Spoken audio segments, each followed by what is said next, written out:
माजी उपजिल्हा प्रमुख माननीय दिनेश बोरगे यांना मी विनंती करतो की आपण प्रमुखांनी विनंती करावा।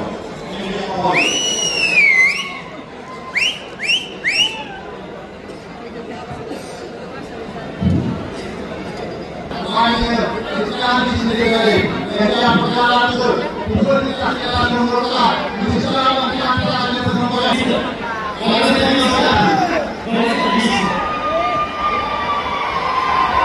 आपल्या साहेब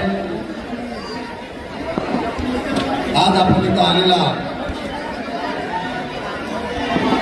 मी कोरेगाव मतदारसंघाच्या सर्व जनतेच्या वतीने आपल्याला स्वागत करतो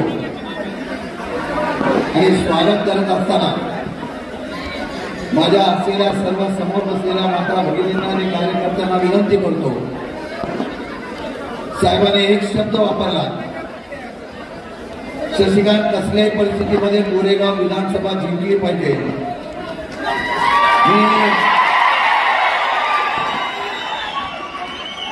लढवायच्या कार्यकर्ता परिणामाचा विचार मी कधी केला नाही, फक्त एकच विचार केला, माझ्या नेत्याच्या बरोबर मी राहायला पाहिजे, माझ्या नेत्याच्या बरोबर या ठिकाणी शेवटपर्यंत त्या ठिकाणी प्राणपणाने लढलं पाहिजे।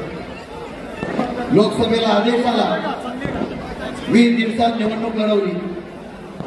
साहेब पत्रकारांनी मला विचारलं की सातारा जिल्हा पवार साहेबांचा मालिकेला राहिला का? मी एका ओळीमध्ये उत्तर दिलं, मागच्या निवडणुकीच्या वेळेला या जिल्ह्यामध्ये पक्षाचे आमदार होते, खासदार होते, नेते होते, जिल्हा परिषद होती, पंचायत समिती होती, बँक होती आणि सगळं होतं। त्यावेळेला निवडणुका सोप्या होत्या, पक्ष फुटले, नेते गेले, आमदार गेले, सगळे गेले, ठराविक लोक राहिली आणि ठराविक लोक राहिल्यानंतर कालच्या लोकसभेला सुद्धा जनतेने शरद पवारच्या नावावर आणि आघाडीच्या नावावर निवडणूक लढवली। एका साध्या कार्यकर्त्याला 5,38,000 मतं देण्याचा विक्रम आपण केला। थोड्या मताने मी पडलो, पण दुःख नव्हतं, मला सुख एवढंच होता आणि आनंद एवढाच होता की संघर्षाच्या काळामध्ये उभा राहून हा बालेकिल्ला साबित ठेवण्याचा प्रयत्न केला। मी अभिमानाने सांगेन, कालही यशवंतराव चव्हाणांचा जिल्हा हा शरद पवारचा बालेकिल्ला होता, आजही आणि उद्याही तो तसाच राहणार आहे। अशा प्रकारचा निर्णय या विधानसभेच्या निवडणुकीला आपल्याला घ्यायचा आहे। खरं म्हटलं तर पक्षामध्ये या विधानसभेच्या निवडणुकीमध्ये अनेक लोक सोडून गेली। या मतदारसंघामध्ये एक वेगळ्या प्रकारची दहशत आहे। दहशत ही लोकप्रतिनिधी नाही, दहशत ही सत्तेची केली जाते आणि या सत्तेच्या असलेल्या उन्मादाचा फटका महाविकास आघाडीच्या छोट्या छोट्या कार्यकर्त्यांना त्या ठिकाणी पडला। इतका दबाव, इतका प्रशासनाचा दबाव टाकण्याचा प्रयत्न या लोकप्रतिनिधी केला। संध्याकाळी नुसता भाडा जरी टाकला, प्रवेश जरी केला तर लगेच त्यांच्याकडे माणसं जायची, तुम्हाला काय पाहिजे ते बोलायला आपल्या आमदारांकडे चला। साहेब गेले ते अनेक गेले, मी अभिमानाने सांगेन, आज व्यासपीठावर अनेक मंडळी आजही शिलेदार म्हणून या ठिकाणी भक्कमपणाने उभी आहे। ही महाविकास आघाडी आणि पवारसाहेबांची पोचपावती आहे आणि हे सांगताना सांगतो, अगदी काल परवापर्यंत या ठिकाणी किशोर फाळके आलेले आहेत, कांचनताई इथं आहे, दयानंदजी भोसले आज इथे आलेले आहेत, विद्यार्थी प्रचाराला आलेले आहेत, आमच्या देशमुखताई आलेले आहेत. प्रवाहाच्या विरोधात जाऊन ही सर्व साहेब मंडळी आपल्या पक्षामध्ये सक्रिय झाली. त्यांचा विषय एवढाच होता की स्वाभिमान एवढाच होता की राजकारणात समाजकारणामध्ये नाव कमवायचं. पण कळसाने नाव कमवल्यानंतर एखादा लोकप्रतिनिधी दुय्यम वागणूक देत असेल तर त्याला उठावची क्रांती केली पाहिजे अशा प्रकारचा विचार करून ही मंडळी आमच्या बरोबर स्वागत झाली. मी मनापासून स्वागत करतो. प्रचंड दबाव दादागिरीला मी घाबरतो. दादागिरी करताना आमच्या कार्यकर्त्यांना दम दिला जातो. मी कार्यकर्त्यांना सांगितलं, ज्या दिवशी तुम्हाला कोणी दम देईल त्या दिवशी मला बोलवा. एका मिनिटात शशिकांत शिंदे तिथे उभा.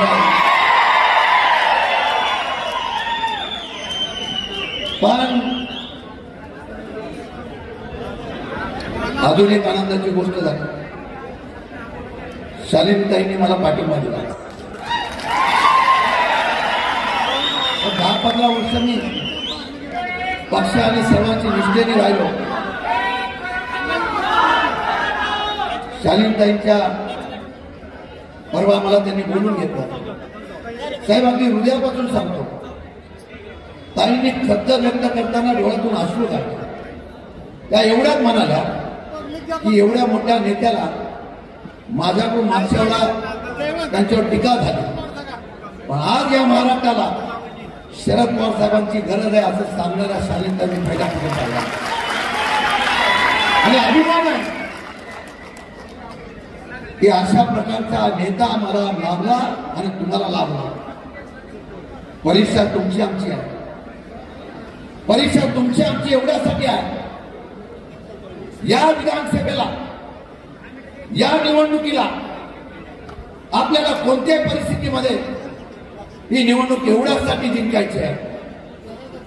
ही निवडणूक एवढ्यासाठी जिंकायची आहे की ज्या नेत्यावर भाजप सारखी मंडळी टीका करतात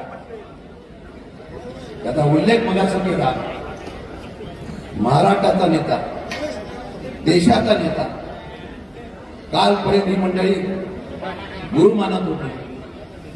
आणि जेव्हा महाराष्ट्राचा स्वाभिमान जागा झाला की त्याच्यावर टीका करायला लागले. गल्लीतले सुद्धा टीका करायला लागले आणि बिनविषयवाले पण टीका करायला लागले. आपली उंची किती, आपण कोणावर बोलतो. पवार साहेबांचं वादळ आहे. जे वादळ उभं राहिलं की भराभरांना त्या ठिकाणी ते उडवून टाकतात. महाराष्ट्राने बघितलं, लोकसभेच्या निवडणुकीला इतिहास घडला. 33 जागा निवडून आल्या. थोडा बाकी पवार साहेबांनी महाराष्ट्र पिंजून काढलं. टीका तुम्ही काय करतो महाराष्ट्राची. या नेत्याने, या माझ्या नेत्याने मृत्यूला सुद्धा सांगितलं तुला थांबावं लागेल जोपर्यंत महाराष्ट्र मी सक्षम करायचं. या निवडणुकीला 42 सभा हा माझा योद्धा या ठिकाणी लढतोय.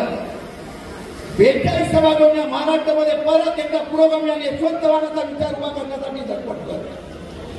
सकाळी 7 वाजल्यापासून फिरतोय. काल कोल्हापूरला सभा होती, पाऊस पडला. रहमतपूरला यायचं होतं, येता येत नव्हतं, गाडीने निघाले, वेळेत पोचले नाही. मनात खर्च होती सुनील माने आणि त्यांच्या बाळासाहेबांनी एवढी मोठी सभा आयोजित केली होती. ते सांगितलं शेवटपर्यंत मी यायचा प्रयत्न करतो. आता इथून दहिवडीला जाते, इथून फलटणला जाते, परत बारामतीला जाते. महाराष्ट्र पिंजून काढणार नेते कशासाठी. आमच्या सोयाबीनला भाव मिळत नाही, आम्हाला दुधाला भाव मिळत नाही. फक्त योजना योजना योजना देऊन सरकारी पैशातून योजना आणण्याचा प्रयत्न केला जातो. आज माझ्या माता भगिनी तर मोठ्या संख्येने आहेत. 1,500 देण्याचा प्रयत्न होतोय. माझ्या सरकारने आणि माझ्या साहेबांनी 3,000 देण्याचा प्रयत्न केलेला आहे. 3,000 तुम्हाला निश्चित त्याप्रमाणे देणार नाही तर महिलांना सुरक्षित करण्याची हमी सुद्धा दिली आहे. माझ्या बळीराजाला, माझ्या तरुणांना रोजगार मिळाला पाहिजे या संदर्भातली भूमिका घेतलेली आहे. अडीच वर्षांनी महाराष्ट्र लुटला, अडीच वर्षांनी महाराष्ट्र लुटला आणि आपल्याकडे तर लुटारूचा खजिना सरदारच उभा राहिला. आमच्याकडे फक्त सिमेंटचे रस्ते, तू भी खाओ मैं भी खाओ, पार्टनर में सब बांट के खाओ. आणि म्हणून मी आपल्याला एवढंच सांगणार आहे. आमचे शाहरामाने सुद्धा इथं आले. खेडमधलं राजकारण त्यांनी बदलून दिलं. सरकारी कर्मचाऱ्यांची जुनी पेन्शन योजना असेल, आमच्याकडे पाण्याचं राजकारण फार होतं. पाणी देतो मत द्या. त्या दिवशी निडळला साहेब आले होते. मी बोलणार नाही, उंची नाही त्यांची. बोलले 12-13ला कोण येतं. मी शेकाटापूरच्या योजनेच्या बाबतीमध्ये जो काही या ठिकाणी चित्र रंगवलं जात आहे, या राज्याचा असमतोलपणा या सातारा जिल्ह्यात पाणी पुरवठ्याचा कोणी केला असेल तर या असलेल्या युती सरकारच्या मुख्यमंत्री उपमुख्यमंत्री केलेला आहे. संघर्ष तालुक्यामध्ये वाढवला. निडाळा साहेब आले तेव्हा त्यांनी एका शब्दात सांगितलं, सत्ता माझ्या हातात येणार आहे, सत्ता येऊन द्या, पाण्याचा प्रश्न शेकाटापूरचा सर्व मार्गी लावतो. हे सांगणारा माझा नेता होता तो शरद पवार होता. आणि म्हणून जाणीवपूर्वक कोरेगावचा डीपी प्लॅन करताना विरोधकांना टार्गेट केलं. मराठा आरक्षणाच्या संदर्भामध्ये होय, या सरकारने मराठा आरक्षणाचे, धनगर आरक्षणाचे, ओबीसी सर्वांमध्ये वाद निर्माण केला. निवडणुकीच्या वेळी एखादा कुठला तरी नियम घालता, एखादी कुठली तरी घोषणा करायची आणि जातीय निर्माण करण्याचा असा प्रयत्न केला. अहो, निवडणूक लोकशाहीने होण्याच्या ऐवजी आमच्या इथली नावं रद्द करून लोकशाहीचा आमचा अधिकार काढण्याचा प्रयत्न केला. आणि म्हणून या ठिकाणी मी एवढंच सांगणार आहे, कारण मी बोलणार नाही, साहेबांना पुढच्या कार्यक्रमाला जायचं. मी आलेल्या तमाम जनतेला सांगेन, आता 2-4 दिवस 50 कोटीचे पैसे बाहेर निघतील. काल एक घटना घडली सर, हे मुद्दाम व्यासपीठावरून दैनंदिन सांगतो. बाबूरावजी, काल एक घटना अशी घडली. कोरेगावमध्ये एका डॉक्टरच्या घरी एक गाडी गेली आणि या गाडीतून पैसे वाटप करत होते. मी त्याला हरकत घेत नाही. हरकत कुठल्याला घेतो? हे केंद्रीय राखीव दलाचे 2 पोलीस तिथं संरक्षणाला होते. आमच्या लोकांनी विचारलं हे काय चाललंय. त्यांनी एवढंच सांगितलं की उपवास ऑर्डर आहे. कुठल्यातली लोकशाही? आज मतदानातली नावं तुमची रद्द केली जातात. प्रशासकीय माझे कर्मचारी, अधिकारी, ग्रामसेवक, तलाठी, आमच्या अंगणवाडी ताई सर्वांना दम दिला जातो, सर्वांना दम. आणि मुख्यमंत्री उपमुख्यमंत्री म्हणून सातत्याने फोन केला जात आहे. लोकशाही राहिली नाही. कपट कारस्थानाने निवडून यायचे अशा प्रकारचे फंडे आहेत. काल एक टोन निघाली, 1 नंबर दाबा शशिकांत शिंदेला दाबा, 2 नंबर महेश शिंदे, 3 नंबर चव्हाण. अरे पण मी 2 नंबरला असताना 1 नंबरचं नाव काढण्याचं कारण तुम्हाला पराभव समोर दिसलाय. आणि म्हणून तशा प्रकारचा ऑडिओ मी नेहमी सांगतो, कोरेगाव वर्गांचं, पारडी फाळक्यांची, कोणतं झंडाळ्यांचं, अनेक गाव असे की त्या गावाने, आमच्या इथं प्रतिभाताई असेल, किशोरनाना असेल, सगळे असेल, या गावाने एक प्रकारचं वजन, एक प्रकारचा आदर होता. आणि या सर्वांना दाबण्याचा प्रयत्न करणारा एक माणूस आलेला आहे. त्याची उंची नाही, पण ती उंची ताकदीच्या जोरात दाबण्याचा प्रयत्न करतोय. एक उठाव फक्त करा. 20 तारखेला साहेबांना मी आपल्याला हात जोडून विनंती करेन, मला आयुष्यामध्ये काही नको, फक्त माझ्या नेत्याचं स्वप्न साकार करण्यासाठी साथ द्या, एवढीच विनंती तुम्हाला करणार आहे. एवढं काम करा, एवढं 20 तारखेपर्यंत काम करा की किती पैसे वाटून द्या, किती काही करून द्या, किती माणसं पडून द्या, रात्री 3-3 वाजता घरी आला तरी मतदान फक्त या ठिकाणी तुतारी वाजणाऱ्या माणसालाच करायचं. एवढा इथल्या घराचं काम करा. उद्यापासून तुमचं धन्यवाद मानतो. इतक्या मोठ्या संख्येने आलेला आहे. ही क्रांती आहे, हा उठाव आहे. आणि ही क्रांती आणि उठाव एक दिवस असा घडत आहे की या महाराष्ट्रामध्ये कुठल्याही प्रकारची दादागिरी चालत नाही, या महाराष्ट्रामध्ये कुठल्याही प्रकारच्या प्रशासनाच्या माध्यमातून दबाव चालत नाही. या महाराष्ट्रामध्ये एकच चालतं, लोकशाही चालते. आणि या महाराष्ट्रामध्ये लोकशाही टिकवण्यासाठी माझा नेता अवरात्र झटतोय. साहेब, उर्वरित आयुष्य सुद्धा तुमच्यासाठी खर्ची करण्याची शपथ हा शशिकांत शिंदे या व्यासपीठावरून घेतो. आणि मनापासून तुम्हाला आपण इथं आलेला जाताना एवढंच करू, 20 तारखेचा निकाल हा महाविकास आघाडीच्या माझ्या सर्व कार्यकर्त्यांच्या एकत्रित करावा. आदरणीय शरद पवार साहेबांचा शरद पवार साहेबांच्या प्रचंड मोठ्या सभा होत आहेत. उद्धवजी ठाकरे यांच्या सभा अशाच लाखो लोकांच्या उपस्थितीत होत आहेत. राष्ट्रवादी काँग्रेसच्या सभा अशा प्रचंड संख्येने या ठिकाणी व्हायला लागलेल्या आहेत. मला खात्री आहे माननीय अरुणांना यांचंही या ठिकाणी सहर्ष स्वागत करण्यात येत आहे.